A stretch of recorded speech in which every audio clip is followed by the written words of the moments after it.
Listen up. I need your full attention right now. Close those browser tabs. Yes, even those ones.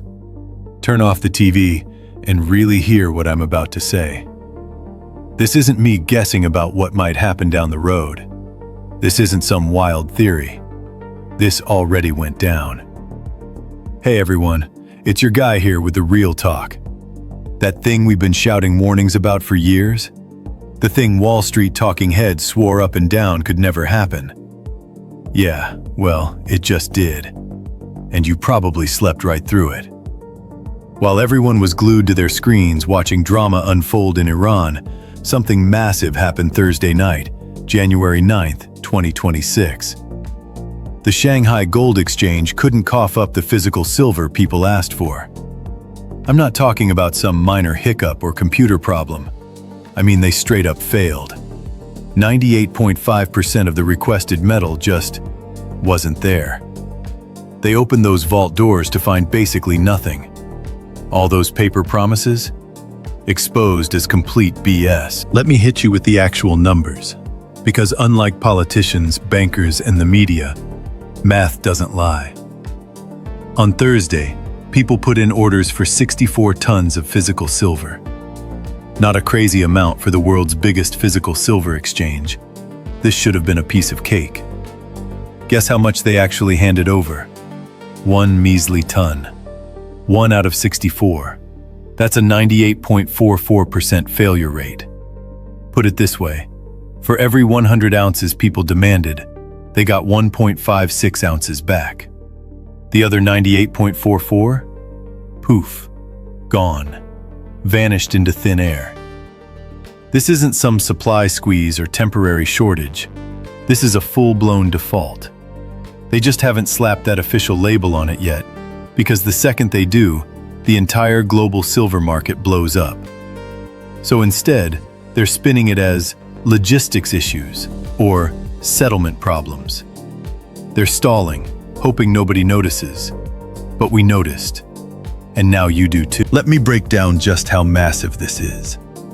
We're talking about roughly 2.58 million troy ounces requested. Only about 32,150 troy ounces delivered. Now think about COMEX. Their available right now inventory sits around 30 million ounces. Sounds like plenty, right? Until you realize the paper claims floating around represent hundreds of millions of ounces. Here's the kicker. If Shanghai, with all of China's refining power and production capacity, can barely scrape together 1 lousy ton, what makes anyone think COMEX can deliver when things get heated in New York? Spoiler alert, they can't. And deep down, they know it. So what does this delivery disaster actually mean? It's the moment everything splits apart for good. For decades, the silver market ran on one big fat lie. Paper silver and physical silver are the same thing. You could grab a futures contract in New York or an actual bar in Shanghai for the same price, roughly $75 an ounce. Everyone assumed if these prices ever drifted apart, traders would jump in and fix it. But on January 1st, 2026, China threw up these export licensing roadblocks that made moving silver out of the country nearly impossible. That bridge between the two markets? Blown to bits.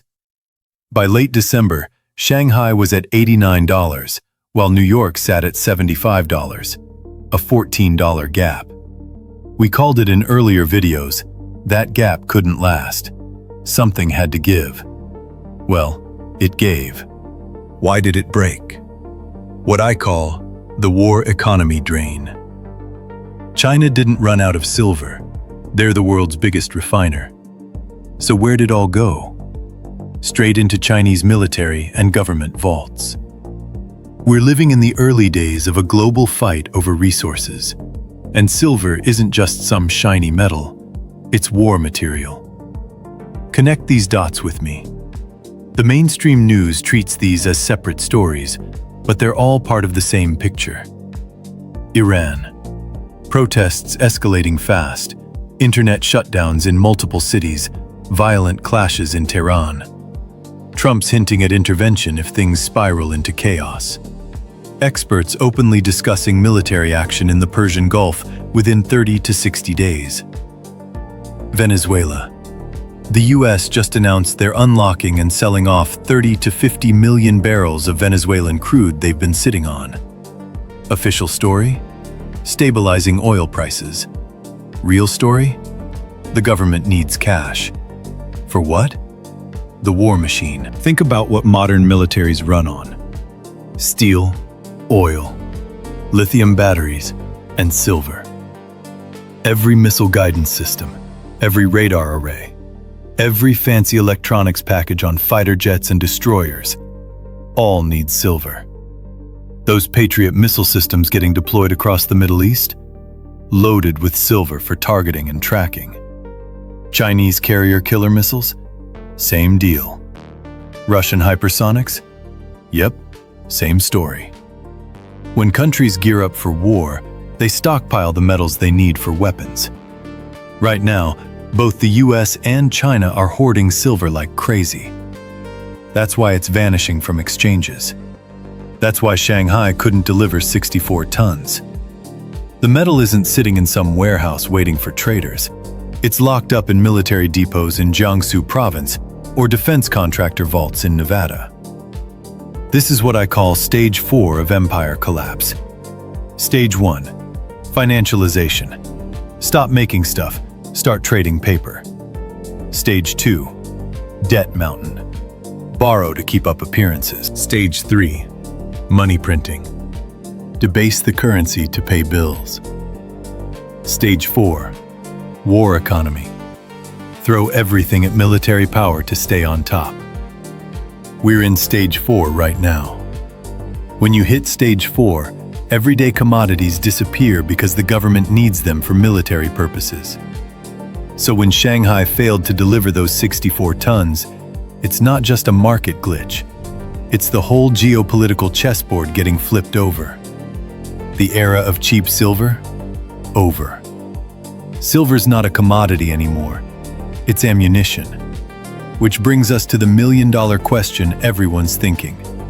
What happens to the price when people realize the physical metal is gone? Even the mainstream analysts who usually lag behind are finally freaking out.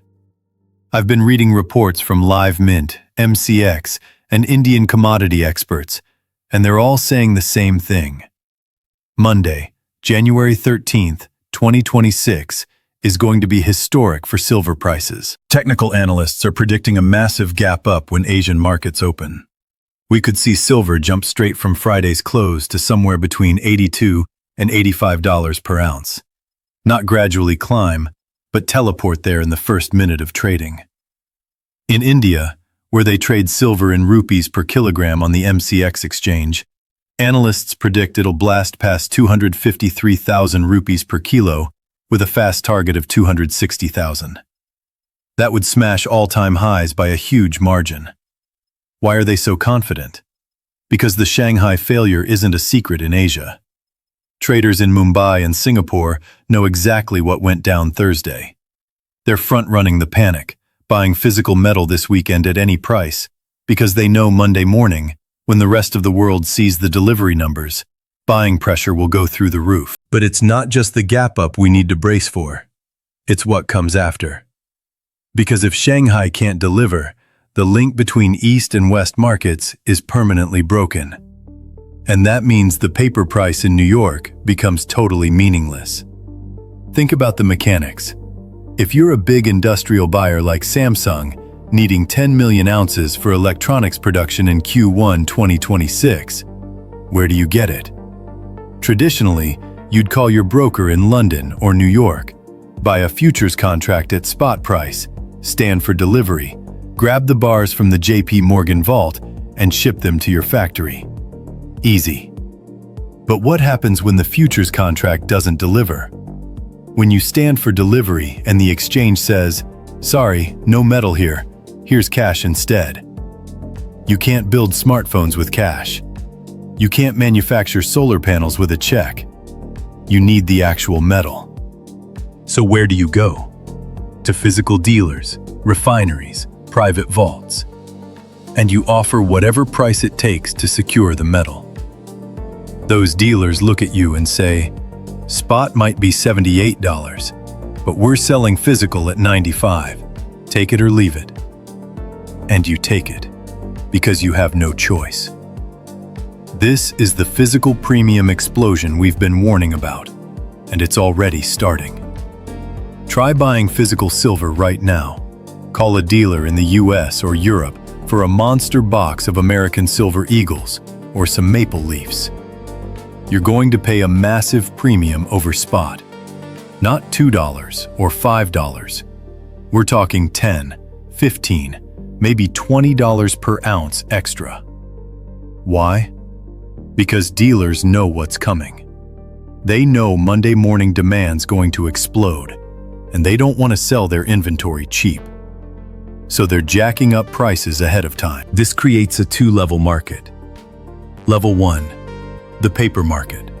COMEX futures, ETFs like SLV and PSLV, where prices still hover in the $70 to $80 range. Level 2, the physical market. Coins, bars, allocated storage, where prices are already pushing $90 to $100. Here's the scary part. That gap's only going to get wider. Every day, more people will realize paper silver is worthless.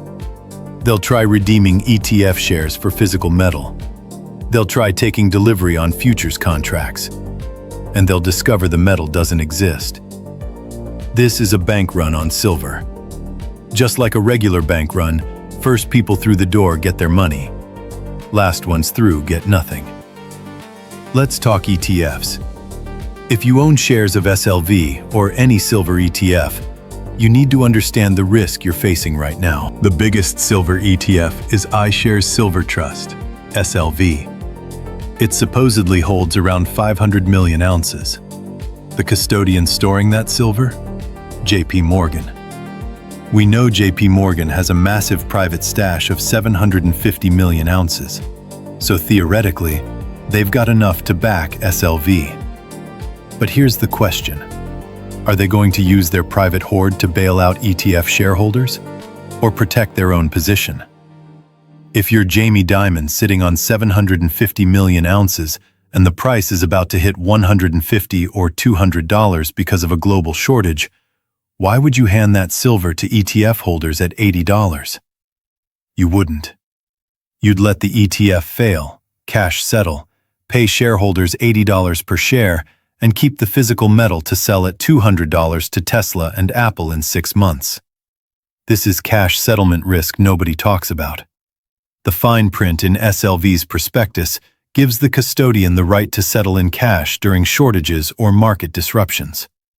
What we're seeing in Shanghai right now is exactly that, a market disruption. If Shanghai's already cash settling 98% of delivery requests, what makes you think SLV won't do the same? What makes you think when you try redeeming shares, you won't just get a check for $85, while physical metal trades at $120? This is why I'm saying, if you own silver ETFs, seriously consider your exit strategy. Not tomorrow, not next week, this weekend. Because Monday morning, Asian markets open with that massive gap up. By the time New York opens Monday afternoon, panic might be in full swing. Wait until Tuesday or Wednesday to get out? You might find the redemption window slammed shut. I'm not telling you to panic sell ETF shares at a loss, but I am telling you the risk-reward equation just fundamentally changed. 2 weeks ago, holding SLV was a reasonable way to get silver exposure. Today, after the Shanghai failure, holding SLV is gambling that JP Morgan will honor the physical backing. You willing to take that bet?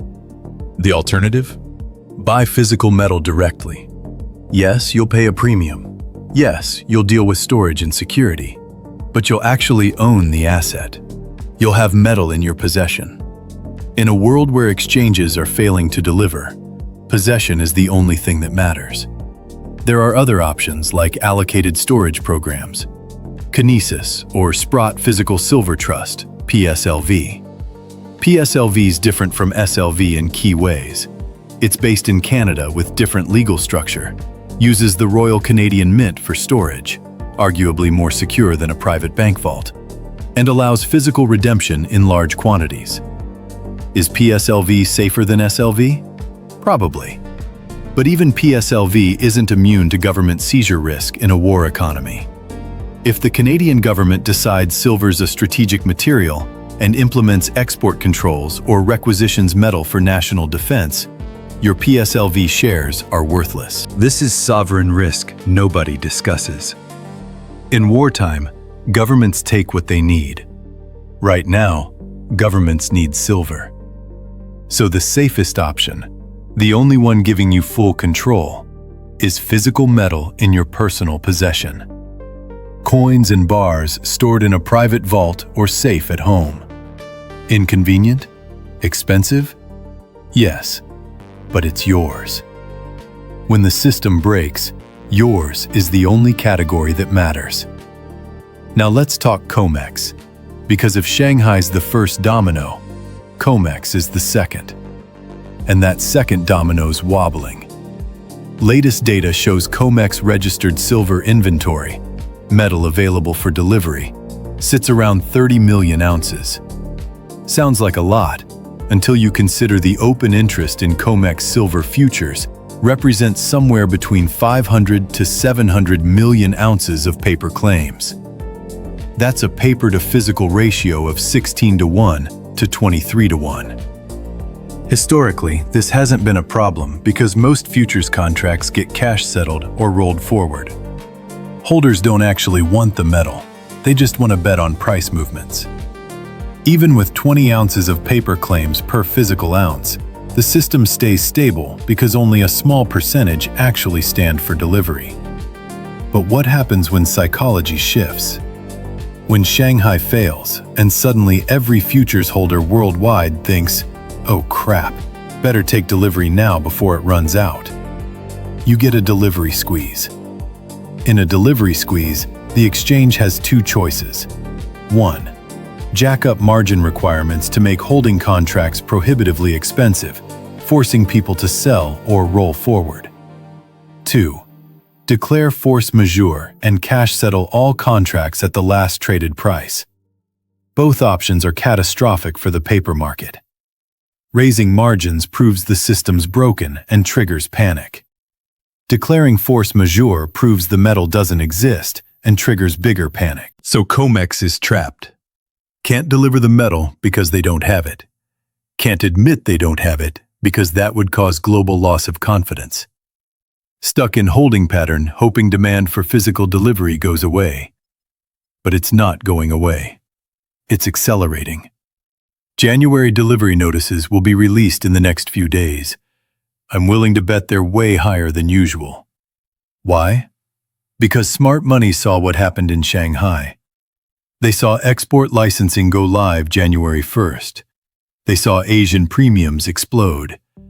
They said, better get our metal out of COMEX vaults now before the door closes. This is the vault drain we've been tracking for months. Registered inventory's been falling steadily. Eligible inventory, metal stored at COMEX but not available for delivery, has been stable, which tells you people are moving metal from eligible to registered and immediately taking delivery. They're draining the swamp. When the swamp's empty, COMEX will have no choice but to admit the emperor has no clothes. You might be thinking, but didn't you say JP Morgan has 750 million ounces? Couldn't they save COMEX? They could. They won't. JP Morgan's not in the business of saving markets. They're in the business of making money. The most profitable move right now? Let COMEX fail. Let the paper price collapse. Then sell their physical hoard at whatever price desperate industrial buyers will pay. If COMEX declares force majeure and cash settles all contracts at $85, then JP Morgan turns around and sells their silver to Tesla at $120. They make $35 per ounce profit on 750 million ounces. That's over $26 billion in profit. Why would they give that up to save the exchange? They wouldn't. They won't. So the timeline for COMEX failure is the same as Shanghai's. Could be days, could be weeks, not months, not years. The system's breaking in real time. This brings us to what you should do right now. Today, Sunday, January 11th. Tomorrow, some markets are closed for holiday, but Asian markets will be open. Tuesday, January 13th, will be the first full trading day for New York and London. If you own silver ETFs, decision time. Do you trust your ETF will honor physical backing? Or exit now and buy physical metal while you still can? If you own physical silver, the decision's easy. Do not sell. You're holding the winning lottery ticket. That price on your screen, $78, $80, whatever it is tomorrow, isn't the real price. The real price is what desperate buyers will pay. And that's $100, $120, $150. Don't sell your physical silver for paper currency being printed into oblivion. Don't give away your metal for dying fiat money. Hold. Wait for the reset. If you want to buy silver, different problem. Premiums are going to be insane tomorrow. You might see dealers charging $15 to $20 over spot. Worth it? Yes, because spot price is a lie. Spot price is paper price. The premium is the price of real silver. In a shortage, real price is the only one that matters. But be smart about buying. Don't use leverage. Don't buy futures contracts that might get cash settled. Don't buy call options that might expire worthless if the exchange halts trading. Buy physical metal, coins, bars, allocated storage, something you can hold, something that can't be printed.